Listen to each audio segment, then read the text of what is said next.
right, welcome everybody to 𝐥𝐬𝐭𝐞𝐝 Florida TV.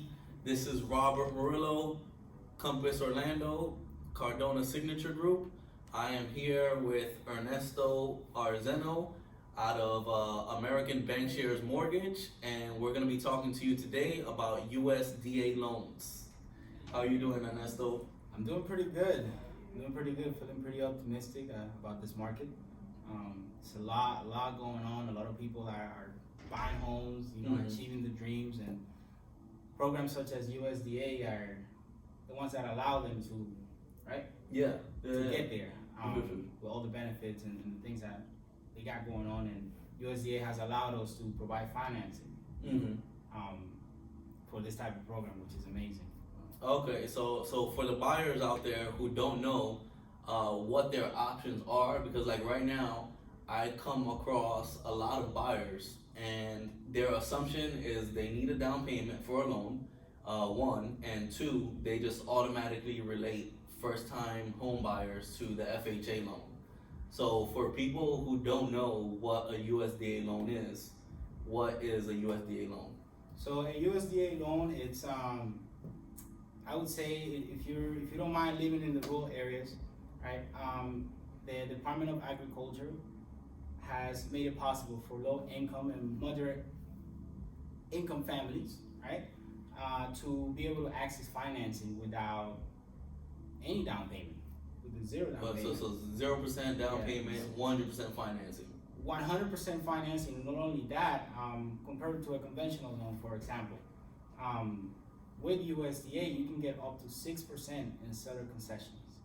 And that is like through the builder or from a traditional resale home? It could be from the builder and also from a traditional resale home. So if the seller of a regular home, something that's on the market, has already been built, the seller agrees to it, up to 6% is a concession that is allowable by the USDA guidelines. Yes, it is, and there are also down payment assistance programs out there. Okay. Even though USDA does not require down payment, right? Mm-hmm. These down payment assistance programs can be used for also the closing costs. The additional costs. Right, the additional closing costs that may not be covered by the seller or by the builder. For those down payment assistance programs, what are the additional requirements aside from the regular requirements? So income limits, well, the requirements are pretty similar, right? They give about $7,500, one of the most common ones that I've done, with USDA, about $7,500 towards, the cost. 640 credit score, just like the USDA program has. Now USDA have actually a little more stricter requirements when it comes to qualifying, right? So those are gonna compared to the down payment assistance program. So USDA is gonna be the one dictating, right? Those like debt to income ratios are lower, the requirements with USDA. With the down payment assistance program, you can go a little higher than USDA requires. So it's safe to say that if you qualify for the USDA loan program, then you definitely, most likely, would also qualify for the down payment assistance. Correct. So you can combine both of them, and people can come to buy a house with little to no money. Pretty much combining, seller concessions, down payment assistance programs, and then the benefits of USDA. Okay. So if they're going with the new home construction option, it still has to be within those rural zones, right? Right. So a rural zone, they define it as an area where there's less than 10,000 inhabitants, less than 10,000 population. It can go up to 35,000. Okay. But only, specific requirements that, that area has to meet. But that's usually what is defined as. Right now, Davenport, parts of Davenport are the closest area to Orlando that is USDA eligible. And we'll work with some builders that have some communities out there, and we'll be able to help many families. What are some builders that are the most popular ones, like the top 3 that you work with at the moment? So Hanover Family Builders. Okay. We are one of the preferred lenders, so anybody that is interested in a Hanover Family Builders home, they can take advantage of the closing cost savings that they offer. Lennar Homes. And Richmond American Homes. Now for Lennar and Richmond American Homes, we can only help clients that do not qualify directly with them. with their preferred With lender. their preferred lender. Which is, I think those two, they are in-house, right? They're lenders. Yeah, they have their lenders? in-house and, you know, lenders. Sometimes the requirements may be a little more strict, and, you know, we may be a little more flexible. And we have gone through a process, right, given our background and our expertise, to get approved to be backup lenders, right? So they don't just let you use any lender. Gotcha, you know? gotcha. So and they still offer, as a backup lender, they'll still offer the same bonuses and incentives to the buyers that they would with their preferred lender. Correct. Okay. Correct, which is amazing. Yeah, that's definitely a plus, because it may not be the buyer's fault that their lending guidelines didn't work out for them. Right. Per se. Right. Okay. So for the USDA loans, right, what are the general guidelines that, you know, again, not knowing anything about what options I have as a first-time home buyer and not knowing what area I want to move into, but also being conscious of the fact that I can't yet afford my dream home, what are the guidelines I have to be conscious of before applying for the loan? So the main one, I'll just keep it high level, because there's, you know, once you get into guidelines, it's about 700 pages, right? Yeah. But we let us make sure that, you know, we do a good job, you know, so you have to deal with a lender that's competent and that knows what it's doing, because he may cause a lot of trouble for you. It may cause you to lose money, it may cause you to lose time, it may cause you to, you know, to get discouraged to buy a home.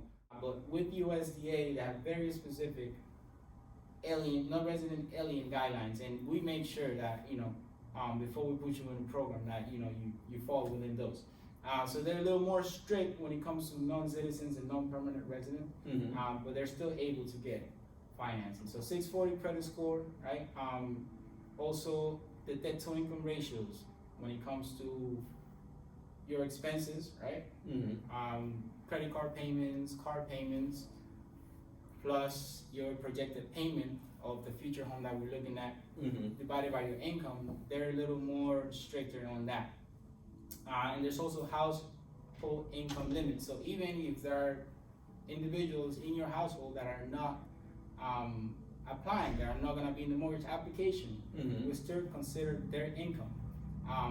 And even if they're unemployed right now at the moment, they're looking out for a job, we're going to look at their prior income. Okay, prior income. Gotcha. Yeah, we look at the prior income just to kind of measure the household income. Okay, Gotcha. The household income, they vary by state and county. So let me get something straight. If I'm applying by myself, and let's say I earn $30,000 a year, they're gonna take into consideration, let's say my spouse, maybe she earns $10,000 a year, and they're gonna take that income into consideration as well, even if she's not applying on the loan with me? Correct. Okay. But not only that, they do give you a break when it comes to, for example, if you guys have a child, or two childs, right? There are standard deductions that, you know, within their calculations, they reduce from that. Okay. So they may not hit you fully with the whole income if you have, you know, dependents in the house. So they take into account about dependents, child care, okay, between other, you know, other expenses, right, that comes with the household income. So, and they also take into account, right, disabled persons, right? So if there's any person with a disability, we list them on there. And actually, this is, if you Google USDA eligibility, you're gonna be able to plug and play, you know, numbers in there based on your specific household income situation. But again, they vary by county and state. Okay, so on that same search, you can plug and play with numbers and see what areas homes are offered with that loan program. Right, what areas are eligible for USDA financing. Okay. And it's very important to know, because the USDA offers financing directly, right, through their department, and also through a lender. There's a difference. So there's direct USDA, right, and there's the guaranteed housing, right, which is through lenders. Now the direct through them is only for very low income families. Okay. So what would you say is the income ranges for to go direct through? Again, it varies by state and county. Okay. So, you know, we'll have to kind of go into. Well, generally speaking, let's just talk about Central Florida for now. Okay, Central Florida, I would say under 30,000. Under 30,000. Under 30,000 for one person. Okay. Okay, just throw a number out there. But again, we still have to kind of take into account different things. Okay, do you have a dependent? Their particular situation. Okay. But like I said, if you go there through that USDA eligibility link, you'll be able to see the areas, right? And then, what is the maximum? Usually, like the maximum range of income that someone can qualify for with the USDA loan. Generally speaking, and again, just for the Central Florida area. For Orange County, I saw about 60,000. 60,000 max. 60,000 for two. I just ran that recently. Okay. And they were able to qualify. But every time we run an application, we must take into account every dependent in the house, and as well as the gross income of the person. And we always run it through the system, so there's not just like a number. Like for example, down payment assistance program. Under guidelines, they set the number on there. They set the number. This is for Orange County. It's for example 86,000 for 3 persons or more, right? Okay. Within their guidelines for down payment assistance programs offered by the Florida Housing Corporation. But USDA, if you go to look for income limits, they actually give you a link to put in your information and then to tell you if your income qualifies. Gotcha. So they don't give you a table. Gotcha. Right? Gotcha. They do give you a table for direct. Okay. When it comes to acquisition limits, right? Okay. Purchase limit, purchase price limits, they give you a table for direct when you're applying directly through the USDA. And it's a whole different set of guidelines. But for ours, for example, with the purchase price limits, so if you look through a lender, you're not gonna see a purchase price limit. Okay. You're not gonna And why is that? Because if they were to do that, they would double the efforts, right? So you have income limits and you have debt to income ratio limits, right?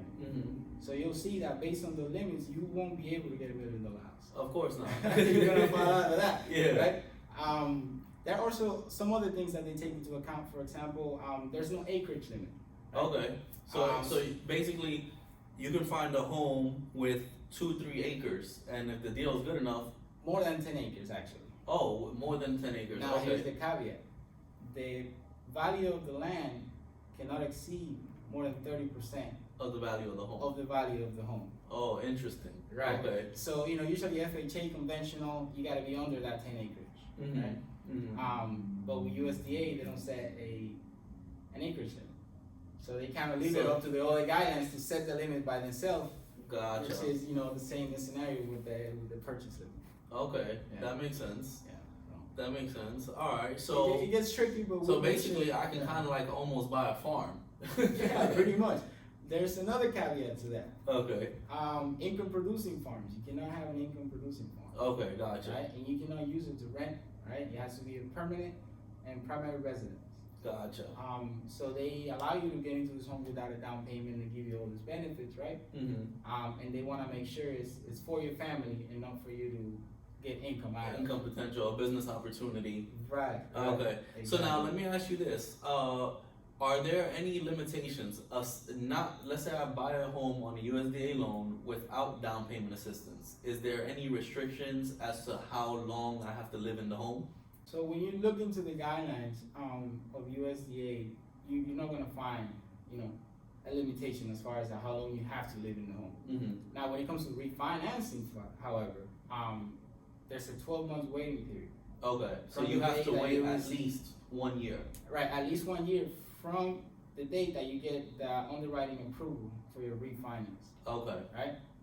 But let's say you get a loan, USDA loan, you live into your house, go into your house, you move in, you're there 3 months, 5 months or whatever, and somebody comes and offers some money. Nobody can stop you from selling the house. Right? Okay. What have been some of the biggest challenges you've had in getting people to qualify for, let's just say, a brand new home on a USDA loan? Income Income? limits, they may be over that income limit, also their debts. Okay.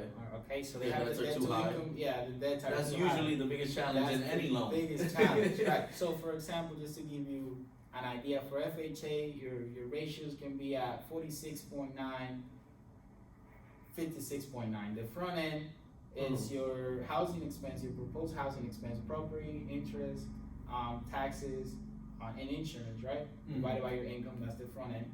That can be at 46.9 with Okay. FHA. Okay. And the back end is gonna include all that, right?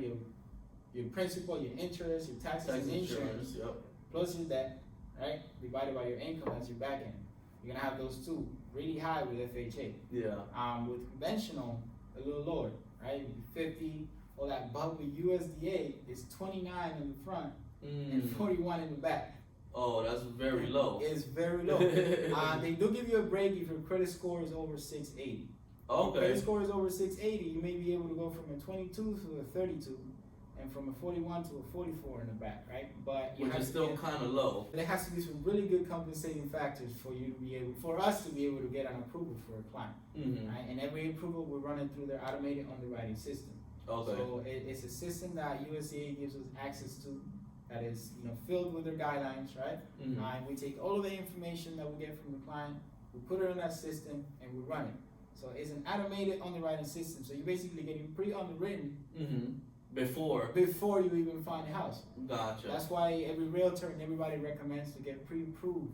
Right? Of course, yeah, that's very important. You go out there. Yeah, a lot of buyers, they get frustrated, especially like the Zillow leads. They get frustrated when you don't want to give them access to a property before getting pre-approved, but they don't understand, like, we're trying to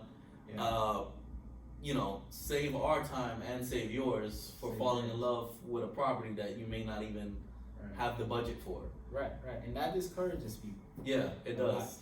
So I've seen a lot of heartbreak. Yeah, and then you see they don't want, they rather keep renting, which is, either way you look at it, investing in a home is one of the best investments you can make. Yeah. Whether it's $100,000 home, whether it's $130,000, $150,000, or whatever you may qualify for, it may not be the home that you wanted. Yeah. And that's what I tell a lot of first-time home buyers too, is that maybe don't be so picky on your first home. See it as a starter home, right? And then it could be something that you transition out of if you put yourself in a position to afford your next home and allow yourself to keep that home as an investment property and rent it out to a tenant. So that's something for them to be conscious of. Now, from the time that a lead comes in and they fill out an application with you for a USDA loan, about roughly from initial pre-approval all the way to closing, what is the quickest you've ever closed a loan, and what is the longest it's taken for you to close a loan? 30 days. 30 days more or less? The quickest. The longest I would say 45. Okay. If there are any crises such as the one that we're going through, sometimes things can be delayed with USDA. That can delay the process. But I haven't seen any major delays. But we did have a situation where USDA kind of stopped working for a little bit because of the coronavirus? Yeah, because of the coronavirus. So Gotcha. Any natural disasters may affect that. But generally speaking, 30 to 45 days, I would say. And have you ever had anything close in less than 30? In less than 30 at USDA? No. No? Oh, okay. No. Yeah, there's a lot of pieces to the puzzle, right? You fill in the application, put in all your information as accurate as possible. Right. If I did that, I got my pre-approval within how much time? I would say the same day. Okay. Same day. I mean, if your loan officer is too overloaded, overwhelmed, you could have it within the hour. Now you have to make sure that your loan officer is running that automated underwriting system through USDA. Okay. Some loan officer may just put in numbers and look at your debt to income ratio, and if it looks good, they'll give you a pre-approval. Now they're not doing you a favor with that. You may lose your deposit, extra deposit, right? Because you weren't able to qualify after it goes past the processing stage, right? You may get discouraged again, you may lose money, time, and it's not a very nice experience. So you have to make sure that your loan officer, when he gives you a pre-approval, that they run it through that automated underwriting system. Gotcha. Right, and then he goes through processing and through the normal process, underwriting, processing again. But the urgency of the closing, we make sure that we manage that. We don't want to say, okay, you can close on the 15th, but where in reality you're gonna close on the 31st. Yeah, it'd be a little harder to compete submitting an offer with a USDA loan. On your end, yes. Yeah. Yes. Even with FHA. Yeah, exactly. So right now, the way the market is, you have to be very strategic in how you submit those offers to appeal to a seller who's wanting to, just basically get it over with. They want to get their money go. But yeah, usually loans are backed by government like FHA, USDA. Mm-hmm. They have a little more strict requirements when it comes to the property, but it's to look out for you, mm-hmm. right? They're looking out for you, making sure that you're moving into a home that is actually able to support your family and is not going to fall on you, right? Mm-hmm. And that home that you can afford. If you have a relationship with a USDA employee, that must be shared. Okay. There are some prohibited relationships. It doesn't disqualify you, right, to apply, mm-hmm. but it must be shared because there may be additional requirements. Gotcha. That's one thing that they always for it to be disclosed. For it to be disclosed in there. If you own a home, that is not a USDA loan, and you want to take advantage of the USDA program, you can. Okay. However, we look at that on a case-by-case scenario. Okay. Yeah. And how does USDA loans work with people who may be coming out of bankruptcy or may have experience of foreclosure in the past? 3 years. 3 years? Yeah, they have for a both? waiting period of 3 years for bankruptcy. Okay. For both. Now it depends on what type of bankruptcy. Chapter 7, Chapter 12, Chapter 13. Okay.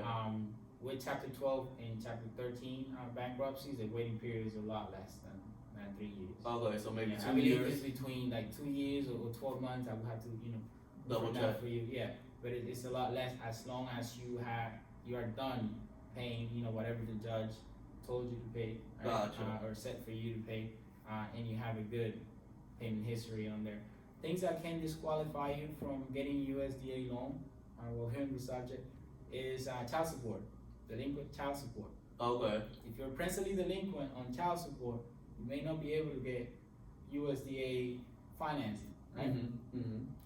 However, if you make a payment plan to bring it current, and you can show at least 3 payments. That is updated in the system? Right, not 3 payments at once, but 3 payments consecutively.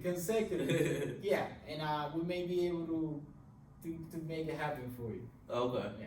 If somebody comes to you, says, hey, I want to apply for a loan, they fill out the application, do they have to go for a USDA loan only, or are you able to help others with any kind of loan? But as a direct lender, I'm able to help with any other kind of loan. Okay. Government backed or non-government backed.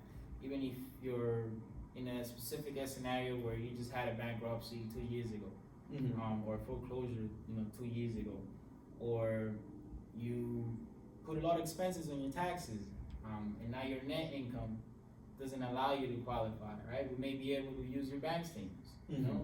Business owners out there, we may be able to use your bank statements, 12 months bank statements, or 24-month bank statements. Also foreign nationals. Okay. If you just came from Colombia or any other Venezuela. country out there, yeah, Venezuela. Well, there's a little more restrictions with Venezuela. Okay. We are able to provide financing on primary homes, FHA, mm-hmm. To asylees, as I mentioned before, with a work permit and a social security. But for foreign national loans, not everybody is offering loans to foreign nationals from Venezuela. Gotcha. There's not many here. Yeah, the laws and everything going on, right? Mm-hmm. But any other country, for example, I have somebody from Colombia right now. Mm-hmm. He loves it over here in Florida, and he wants to buy a second home. He's on a tourist visa actually, or investor visa. We're able to help him out. The down payment starts at 20%. Interest rates between 5 and 7. Mm-hmm. For the bank statement programs, down payment starts at 10%. So there are many options out there that I can help with, even if you don't fall into that affordable, home option. Okay, gotcha. We still may be able to get you into a home. Back to another point. What are the typical interest rates on a USDA loan? On a USDA loan, they're very similar to FHA. Again, they're government backed. Right now, with 700 credit score, you probably will be around the 3%. Okay, so you can be potentially under 3% with a better. 3%. Okay, correct. That's good to know. Now, interest rates are going up. Mm-hmm. A lot of things happening are influencing that. The unemployment rate, as well as the current administration who extended the forbearance period. Yeah. Is taking a hit on banks. Okay. So that's influencing the interest rates to go up as well. Gotcha. But today there was, it got a little better, but we're still there. Experiencing the slight ups and downs. Yeah, ups and downs. I get daily emails now that our lock this, it's not able to provide a rate because of market volatility. So the markets just keep moving up and down, up and down. But ultimately, we're expecting the rates to go up. Gotcha. Sure. Even with that going on, it doesn't mean it's not the best time to buy, right? Correct. Still doing refinances for people. We're able to save them, hundreds of dollars on the mortgage payment. If someone was to come to you and ask, what they have to do to apply for a mortgage, where would you send them? Do they get a website link? Do they find you online? If they're comfortable enough to do the application online, they can. I like to just get the basic verbal information over the phone. It's a 10 to 15 minutes conversation. Okay. I input all the information for them, and I give them a call back within the hour. Okay. If we need additional documentation, and they can produce that documentation right away, we can help them right away as well. But it all depends on how long we get with those documents back. Gotcha. But I love to just getting the information over the phone, if possible. Okay, so conversation. Gotcha. Yeah. So if it's the first time speaking with you, I've only been connected to you through a realtor, through my realtor, and I never met you, but I want to look you up. Where do I go to find everything about Ernesto? So my main social media platform right now is Facebook.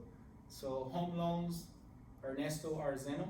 Okay. You'll be able to find my Facebook page, or if you just want to find my personal page, know who I am and what I'm up to, is just Ernesto 𝐴𝐻𝐻. Without an H is 𝐿𝐿ESTO. Okay. Last name ARZ, as in zebra, ENO. Ernesto 𝐴𝐻𝐻. And you'll be able to find me, say hi on Facebook. Okay, cool. Yes. And do you allow people to reach out to you directly? Like, can pick up the phone and call you? Yes, 7 days a week. Okay, what's your number? It's 407-399-5971. That's my personal cell phone. You can reach me 7 days a week. We're also located here in downtown, in the heart of downtown, 1000 Legion Place, across the street from Lake Concord, and the building across the street from the DoubleTree. Either way, just give me a call, and we can set either an appointment to talk over the phone, or we can set an appointment to meet over here at the office. Okay, so they are allowing people to come into the office. They can reach you over the phone. You can send them a online application link through an email, and they can look you up online. Very accessible. Find me anywhere. That's mostly awesome. through my phone, my cell phone. I'm very responsive.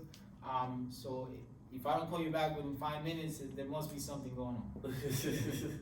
Alrighty then. So again, everybody, this is Ernesto 𝐴𝐻𝐻 with American Bankshares Mortgage.